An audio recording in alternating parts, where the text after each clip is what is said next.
We're a nation getting bigger. A national epidemic, obesity affects 63% of Australians, and by 2025, approximately 1 in 3 people will be classified as obese. On August 13, 2014, the first ever AusBIG Conference was held in Melbourne.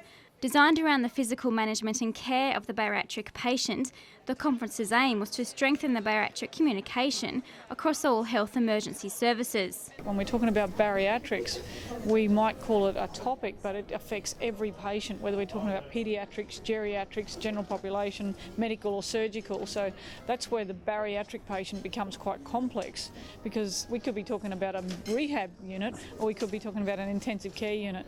The definition of a bariatric patient is a point of contention, as many Australian facilities have developed their own definition. One definition of a bariatric patient is patient whose weight far exceeds recommended guidelines and where body size restricts their mobility, health or access to available services. Body mass index, or BMI, has also been used as an indicator to determine if someone is overweight or obese. Director of AusBIG, Janet Hope, says BMI can provide a guide to defining obesity. However, she says BMI should not be used alone to define the bariatric status as a guide for adults.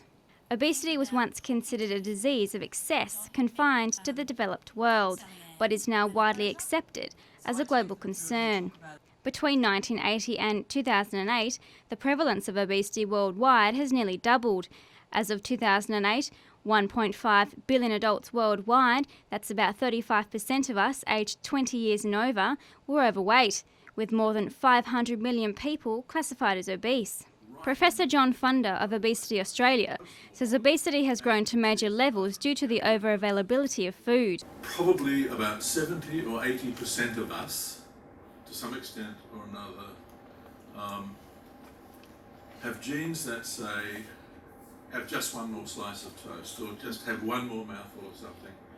And that's probably a survival advantage on the basis that you never quite knew, as we were evolving, where the next meal was coming from. But today, in this world of extraordinary plenty, for the first time in history probably, it's actually not a good thing. He says there are a number of factors that contribute to people gaining weight. Calorie restriction, which rarely happens here, but it probably happens in India, for instance. Protein restriction, which rarely happens here, but again it may happen in India. Stress, which often happens here, particularly if it's an unplanned pregnancy, for example. Maternal obesity, and 27% of our adult population over the age of 18 is obese, and some of them are women. And the other thing is diabetes, either before or appearing during pregnancy. The interplay of genetics and the environment has contributed to the current epidemic, which started in the 1980s. Professor Funder refers to epigenetics, which is a modification to DNA that turns genes on or off. These modifications can occur as a result of external factors. One example is the impact that the environment within the mother's womb can have on a developing fetus. During pregnancy, if a woman's diet is too low in calories or protein, epigenetics set an unfavourable hunger balance in the offspring, causing them to experience accelerated weight gain. Conversely, if a woman is obese, diabetic or consumes a diet too high in calories during pregnancy, the tendency towards obesity persists in the offspring. What the mother gives the baby in addition to breast milk or formula is also important, because that can set the food preferences and taste patterns that then keep going later on in life. If you feed the baby a lot of sweet stuff, the baby will get a, quote, sweet tooth.